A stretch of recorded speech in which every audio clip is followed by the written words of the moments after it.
नमस्कार दोस्तों, मैं हूं मोहित अवस्थी। अपने चैनल स्टडी विथ मोहित में आप सभी लोगों का स्वागत करता हूं। आप जानते हैं कि मैंने जेनेटिक्स चैप्टर की शुरुआत की थी और जेनेटिक्स में कुछ चीज़ें आपको बताई थी और बताया था कि नेक्स्ट वीडियो में इसको हम कंप्लीट कर देंगे। जैसे जेनेटिक्स के बारे में मैंने आपको बता दिया था कि जेनेटिक्स है क्या, है ना। मैंने बता दिया था विज्ञान की वह शाखा जिसमें पीढ़ी दर पीढ़ी आनुवांशिक लक्षणों नियमों में जो बदलाव होते रहते हैं वो सब किसके अंतर्गत आता है, वास्तव में जेनेटिक्स के अंतर्गत आता है। जेनेटिक्स के जनक के बारे में मैंने बता दिया था कि कौन है, तो आप समझ गए थे कौन है, मेंडल है, ग्रेगर जोहान मेंडल। मैंने ये भी बता दिया था कि वो क्या है, पादरी थे। उन्होंने किस पर रिसर्च किया था, गार्डन पी पर रिसर्च किया था। मैंने कुछ चीजें आपको और भी बताई थी, जैसे जीनोटाइप आपको बता दिए थे, फिनोटाइप बता दिए थे। जीनोटाइप क्या होता है, जो आनुवांशिक संगठन होता है या कह सकते हैं जेनेटिक संगठन होता है। फिनोटाइप मैंने बता दिया था कि जो लक्षण प्रत्यक्ष रूप से दिखाई देते हैं उन्हें ही क्या कहते हैं, फिनोटाइप कहते हैं। ऐसा कुछ मैंने आपको बता दिया था और यह भी बता दिया था कि आनुवांशिकता की सबसे छोटी इकाई क्या होती है, जीन होती है। उसके बाद कुछ चीजें आपको बताना था, जैसे उसी के आगे जो वीडियो है उसी के आगे हम कंटिन्यू कर रहे हैं। अगर आप दोनों देखते रहेंगे तो आनुवांशिकता वाला चैप्टर आपको क्लियर हो जाएगा। और ये भी इंफॉर्मेशन आपको हम दे रहे हैं कि आप लोगों का कहना है सर साइंस बायोलॉजी फिर से शुरुआत की जाए बेसिक लेवल से। इस वीडियो में हम जेनेटिक्स चैप्टर कंप्लीट कर देंगे, उसके बाद फिर से शुरू करेंगे बायोलॉजी, और वो रेगुलर वीडियो आपको मिलते रहेंगे। बहुत बड़े वीडियो नहीं होंगे जिससे आपको देखना लगातार पड़ेगा, है ना। एक दिन में आपको 2 वीडियो मिल सकते हैं, 3 वीडियो मिल सकते हैं, है ना। बहुत बड़े नहीं होंगे, साइज उनका छोटा ही रहेगा, क्योंकि आप लोग भी क्या होता है ना, पता चल रहा है कि वीडियो देख रहे हैं और उसी में किसी का मैसेज आ गया तो चैटिंग में लग जाते हैं। बड़ा बड़ा वीडियो कभी देखते तो है नहीं, और ये क्लास में भी बात हम बताते थे, यहाँ भी बता रहे हैं। इसीलिए हम तरीका अपना रहे हैं कि एक ही चैप्टर में 2-3 वीडियो बना के आपको पोस्ट करेंगे। कम से कम 10-12 मिनट, 15 मिनट, 20 मिनट तो आप धैर्य बना करके ये वीडियो देख ही लेंगे। बाकी आप चैट तो करेंगे, ये हमको पता है। तो मैंने क्या बताया था कि आनुवांशिकता के जनक कौन है, तो आप समझ गए थे कौन है, ग्रेगर जोहान मेंडल। अब यहां पर देखिए 2 चीजें हैं। एक क्या होता है, जैसे रिकॉम्बिनेशन, पुनः संयोजन। मैंने बताया था कि जेनेटिक्स में शब्दावली बहुत महत्वपूर्ण है। शब्दावली अगर आपको समझ में आ गई तो जेनेटिक्स पूरा चैप्टर आपका कंप्लीट हो जाएगा। ये क्या है, पुनः संयोजन, रिकॉम्बिनेशन। ये क्या है, रिकॉम्बिनेशन। पुनः संयोजन क्या होता है, जैसे जीनोटाइप मैंने बता दिया था, फिनोटाइप बता दिया था। जीनोटाइप का मतलब क्या होता है, आनुवांशिक संरचना जो होती है जीन के आधार पर, है ना। फिनोटाइप वे लक्षण जो प्रत्यक्ष रूप से दिखाई देते हैं। जो लोग मेरी क्लास किए होंगे, जेनेटिक्स चैप्टर मैंने पढ़ाया है, तो वहीं पर मैं बता देता था कि क्लास में बैठे हुए सभी लोगों को कोई भी व्यक्ति देखते हुए क्या कह सकता है कि ये सब क्या ह्यूमन बींग्स हैं। तो वो क्या है, फिनोटाइप है, प्रत्यक्ष रूप से दिखाई पड़ रहा है। और जीनोटाइप का मतलब क्या है, क्लास में बैठे 40 बच्चों के जीन क्या है, अलग अलग। कोई गुस्सैल प्रवृत्ति का है तो कोई क्या है, सहनशील प्रवृत्ति का है कि नहीं, तो वो क्या हो जाएगा, जीनोटाइप और फिनोटाइप। यहां पर क्या है, यहां पर ध्यान दीजिएगा, पुनः संयोजन, रिकॉम्बिनेशन। ये पुनः संयोजन रिकॉम्बिनेशन क्या होता है, पुनः संयोजन या रिकॉम्बिनेशन आनुवांशिकी में पीढ़ी दर पीढ़ी होने वाले बदलावों को ही क्या कहते हैं, पुनः संयोजन। यहां पर याद रखिएगा, आनुवांशिकी में पीढ़ी दर पीढ़ी होने वाले बदलावों को ही क्या कहते हैं, पुनः संयोजन या रिकॉम्बिनेशन। याद रहेगा ना, कुछ नहीं करना है आपको, सिर्फ इतना याद रखना है, आनुवांशिकी में पीढ़ी दर पीढ़ी होने वाले नए बदलावों को, या दूसरे शब्दों में क्या कह सकते हैं, आनुवांशिकी में पीढ़ी दर पीढ़ी नए गुण धर्मों का विकास, या क्या कह सकते हैं, आनुवांशिकी में पीढ़ी दर पीढ़ी नए गुण धर्मों का विकास। क्या हो जाएगा, आनुवांशिकी में पीढ़ी दर पीढ़ी नए गुण धर्मों का विकास होता है कि नहीं होता।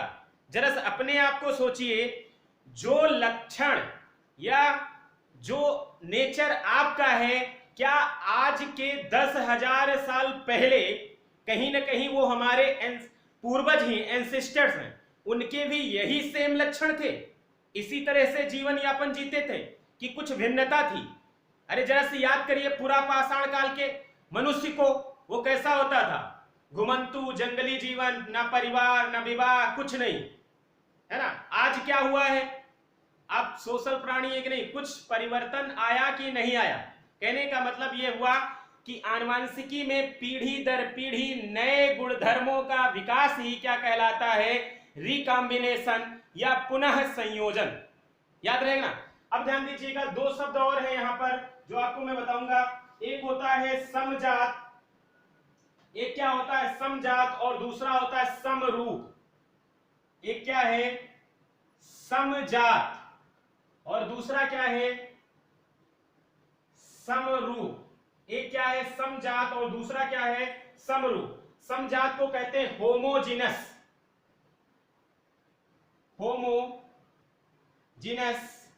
और समरूप को कहते हैं एनालोगस।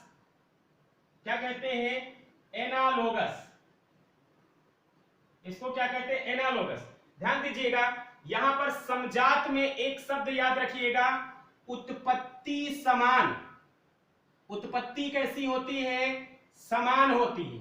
और यहां पर उत्पत्ति भिन्न, यहां पर उत्पत्ति क्या होती है, भिन्न होती है। याद रहेगा ना। दो शब्द लिखे हुए हैं, एक क्या है समजात होमोजिनस, और दूसरा क्या है समरूप एनालोगस। याद रखिएगा, मैंने बताया है कि जो समजात होते हैं उसमें उत्पत्ति कैसी होती है, समान होती। जैसे अगर आप देखेंगे हमारे हाथों में क्या है, ह्यूमरस। ये क्या है, ह्यूमरस। फिर यहां पर देखेंगे तो क्या है, रेडियस और अल्ना। यही बोन्स का स्ट्रक्चर है कि नहीं है, ह्यूमरस और साथ में रेडियस और अल्ना। आप शेर के आगे के पैर भी देखेंगे तो उसमें भी क्या है, ह्यूमरस रेडियस अल्ना। चमगादड़ के पैर देखेंगे तो उसमें भी क्या आपको मिलेगा, उत्पत्ति सेम। मतलब मनुष्य के हाथ, शेर के आगे के पैर और चमगादड़ के पैर, सबके कह रहे हैं उत्पत्ति क्या है, समान है। ओरिजिन क्या है, सेम है, लेकिन उनके कार्य अलग अलग हैं। जैसे हम लोगों के हाथों का काम क्या है, किसी चीज को पकड़ना, या कह सकते हैं लिखना, है ना। हमारे लिए तो लिखना, खाना खाना, ये सारी चीजें। शेर का काम क्या होता है, उसके आगे के पैर क्या करते हैं, दौड़ने का काम करते हैं कि नहीं करते हैं। चमगादड़ के उड़ने का कार्य करते हैं। तो कार्य भिन्न है, उत्पत्ति समान, उसे क्या कहते हैं, होमोजिनस, समजात। जिसकी उत्पत्ति समान हो, कार्य भिन्न हो, उसे क्या कहते हैं, समजात, होमोजिनस। और समरूप का मतलब क्या होता है, इसमें याद रखिएगा उत्पत्ति भिन्न। उत्पत्ति क्या होती है, भिन्न होती। जैसे पक्षी के पंख कितने होते हैं, पक्षी के पंख कितने होते हैं, तो क्या बताएंगे, 2। कीट के पंख कितने होते हैं, कीट के पंख कितने होते हैं, तो क्या बताएंगे, 4। सॉरी। सोचिए उत्पत्ति भिन्न है कि नहीं है। पक्षी के पंख कितने, 2, और कीट के पंख कितने, 4। लेकिन दोनों का कार्य क्या है, उड़ना। दोनों का कार्य क्या है, उड़ना। एनालोगस, समरूप का मतलब उत्पत्ति भिन्न कार्य समान। उत्पत्ति भिन्न कार्य समान। और यहां समजात का मतलब उत्पत्ति समान कार्य भिन्न। दोनों के अपोजिट है कि नहीं। ये बातें आपको समझ में आ गई ना। यहां पर आपने 3 शब्द अभी तक समझा है। एक क्या है, पुनः संयोजन, रिकॉम्बिनेशन, जिसमें मैंने बता दिया आनुवांशिकी में पीढ़ी दर पीढ़ी नए गुण धर्मों का विकास ही क्या कहलाता है, रिकॉम्बिनेशन या पुनः संयोजन। दूसरा हो जाएगा समजात होमोजेनस, जिसमें उत्पत्ति क्या है, समान है और कार्य क्या है, भिन्न है। समरूप में क्या हो जाएगा, उत्पत्ति भिन्न है और कार्य क्या हो जाएंगे, समान हो जाएंगे। अगली एक चीज है स्टेम सेल, बहुत फेमस है, आपसे कई बार पूछा गया। स्टेम सेल याद रखिएगा, स्टेम सेल। ये स्टेम सेल क्या होता है भैया, स्टेम सेल, जरा से स्टेम सेल को समझिएगा। जैसे यहां पर हम क्या ले लेते हैं, मेल, और ये क्या ले लेते हैं, फीमेल। एक तरफ पुरुष और दूसरी तरफ क्या है, महिला। पुरुष में स्पर्म बनते हैं और फीमेल मतलब महिला में क्या है, ओवम। शुक्राणु और अंडाणु, पुरुषों में क्या, शुक्राणु और महिलाओं में क्या, अंडाणु। जब ये स्पर्म और ओवम मिलते हैं तभी क्या बनता है, जाइगोट। तभी क्या बनता है, जाइगोट। और यही जाइगोट, पूछा जाए कि जब स्पर्म और ओवम मिलते हैं तो इनका फर्टिलाइजेशन कहां होता है, तो क्या बताएंगे, फीमेल के फैलोपियन ट्यूब में। कई बार आपसे पूछा गया, पीसीएस में भी क्वेश्चन पूछा गया कि स्पर्म और ओवम का फर्टिलाइजेशन कहां होता है, तो क्या बताएंगे, फीमेल के फैलोपियन ट्यूब में फर्टिलाइजेशन हो जाएगा, क्या बन गया, जाइगोट बन गया। और यही जाइगोट धीरे धीरे किसमें डेवलप्ड हो जाएगा, एम्ब्रियो में, भ्रूण में। सॉरी,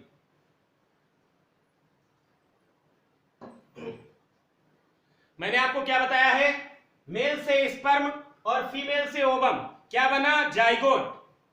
फर्टिलाइजेशन कहां होता है, निषेचन कहां होता है, तो क्या बताएंगे, फीमेल के फैलोपियन ट्यूब में। और क्या बन गया, एम्ब्रियो। और वही इस जाइगोट से अब क्या बन गया, एम्ब्रियो, भ्रूण। ये भ्रूण अगर मान लीजिए 4 से 7 दिन का है, कितने दिन का है, 4 से 7 दिन का है एम्ब्रियो, तो उसमें इस एम्ब्रियो में क्या होता है, कुछ अविभेदित कोशिकाएं पाई जाती हैं। क्या पाई जाती है, इस एम्ब्रियो में अविभेदित, क्या पाई जाती हैं, अविभेदित कोशिकाएं। क्या पाई जाती हैं, अविभेदित कोशिकाएं। याद रहेगा ना, इस एम्ब्रियो में क्या होती हैं, अविभेदित कोशिकाएं। और ये अविभेदित कोशिकाओं से नए ऑर्गन्स का निर्माण किया जा सकता है।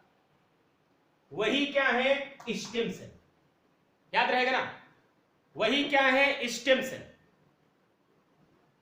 समझ में आया कि नहीं आया, मैंने क्या बताया है कि एम्ब्रियो 4 से 7 दिन का है, तो उसमें क्या है, कुछ अविभेदित कोशिकाएं हैं, वही क्या होती हैं, स्टेम सेल, जिनसे नए ऑर्गन्स का निर्माण किया जा सकता है।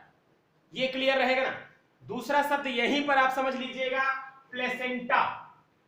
दूसरा शब्द समझ लीजिएगा, प्लेसेंटा, जिसे हिंदी में क्या कहते हैं, अपरा। ये भी आपसे पूछा गया है, ये भी आपसे पूछा गया है, अपरा या प्लेसेंटा। अपरा या प्लेसेंटा क्या होता है, जो ये एम्ब्रियो होता है, स्पर्म और ओवम मिला, फर्टिलाइजेशन हुआ, जाइगोट बना, एम्ब्रियो में कन्वर्ट हुआ, और जब तक बच्चे का जन्म नहीं होता है तब तक वो क्या कहलाता है, एम्ब्रियो। और जैसे ही जन्म हो गया वो क्या कहलाता है, इन्फेंट बेबी या शिशु कह सकते हैं।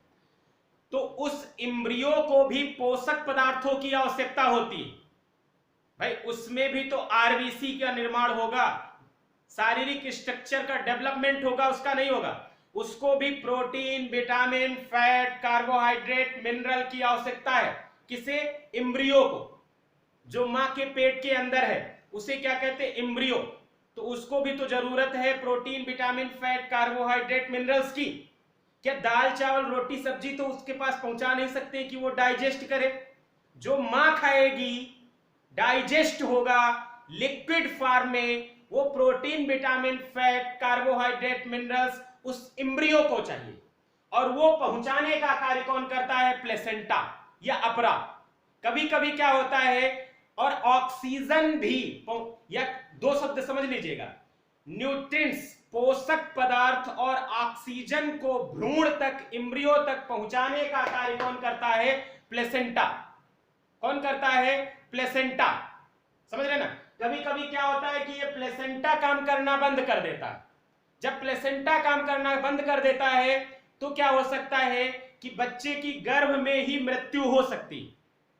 बच्चे की गर्भ में ही मृत्यु हो सकती है, क्योंकि उसको ना तो अब ऑक्सीजन प्रॉपर ढंग से मिल रहा है और ना न्यूट्रिएंट्स मिल रहे हैं। तो क्या कोई भी व्यक्ति और बिना ऑक्सीजन और न्यूट्रिएंट्स के जीवित रह सकता है? नहीं रह सकता है। आपने देखा होगा कि जब बच्चे का जन्म होता है तो एक लंबी, जिसे गांव की भाषा में क्या कहते हैं, नार, है ना, नाभि से लगी होती है, वो वास्तव में क्या होता है? प्लेसेंटा ही होता है। वो क्या होता है? प्लेसेंटा ही होता है। उसको काट करके फेंक दिया जाता है, जबकि वास्तव में उस प्लेसेंटा में इतनी क्वालिटी होती है कि अगर उसको प्रिजर्व करके रख दिया जाए तो इन फ्यूचर उसी बेबी के या उसी बच्चे के न्यू ऑर्गन्स, नए नए ऑर्गन्स बनाए जा सकते हैं। क्लियर हो गया ना? प्लेसेंटा और साथ में आपको क्लियर हो गया होगा स्टेम सेल। दो चीजें क्लियर हो गई ना, प्लेसेंटा और स्टेम सेल। आप चाहें तो इसका स्क्रीनशॉट ले लीजिए, एक स्क्रीनशॉट लेना है तो आप ले लें।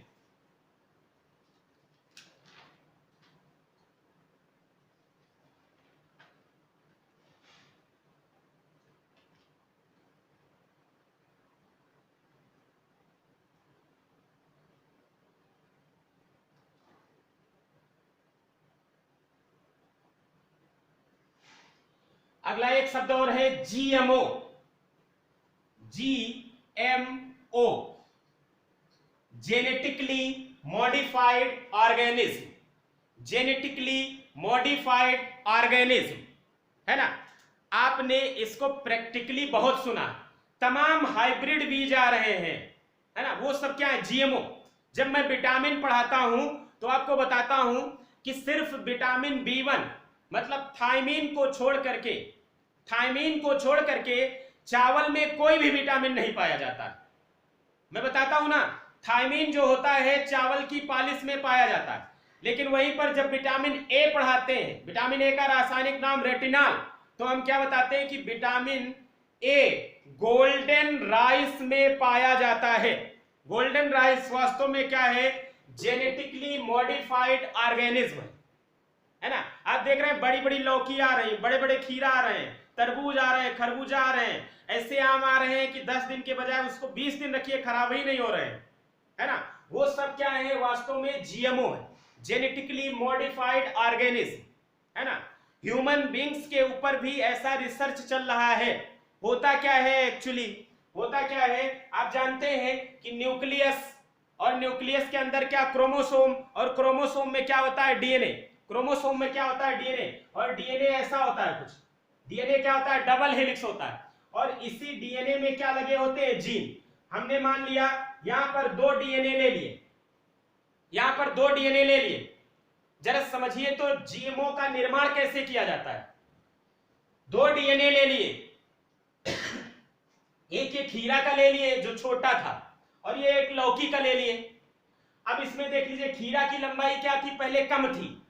खीरा की लंबाई क्या थी? कम थी।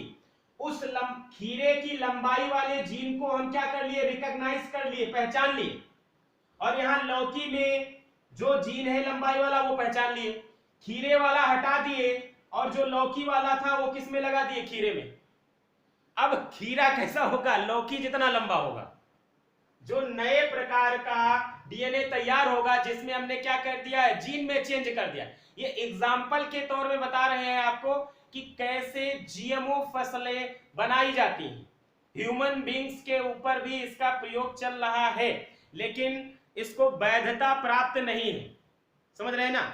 कुछ चाइना वगैरह इस पर अपना प्रयोग कर रहे हैं।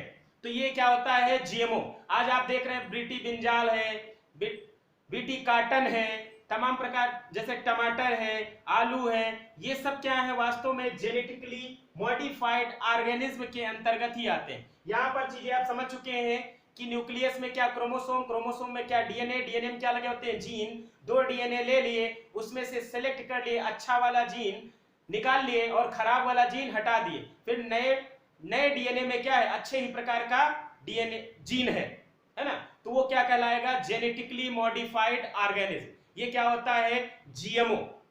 क्लियर रहेगा ना। अब देखिए इवोल्यूशन की बात बची है, इवोल्यूशन हम आपको नेक्स्ट वीडियो में पढ़ाएंगे। इतना आप समझ गए हैं प्लेसेंटा के बारे में, स्टेम सेल के बारे में, रिकॉम्बिनेशन के बारे में, और साथ में होमोजेनस के बारे में, एनालोगस के बारे में। इवोल्यूशन बचा है, इवोल्यूशन आपको सेकेंड वीडियो में ही हम बताएंगे। आज के लिए इतना ही, धन्यवाद। जो मैं बता रहा हूं उसको भी याद रखिए, शेयर करिए, लाइक करिए, दोस्तों को भी चैनल के बारे में बताइए, जिससे थोड़ा मेरा भी उत्साह बढ़े कि आप लोग वॉच कर रहे हैं और आपको फायदा मिला। और जो चीजें समझ में ना आए, मेरा कांटेक्ट नंबर भी रहता है, मुझसे फोन करके पूछ सकते हैं, व्हाट्सएप पे मैसेज कर सकते हैं। समझ रहे हैं ना, ज्यादातर मेरे स्टूडेंट ही हैं। ठीक, मिलते हैं नेक्स्ट क्लास में। Thank you.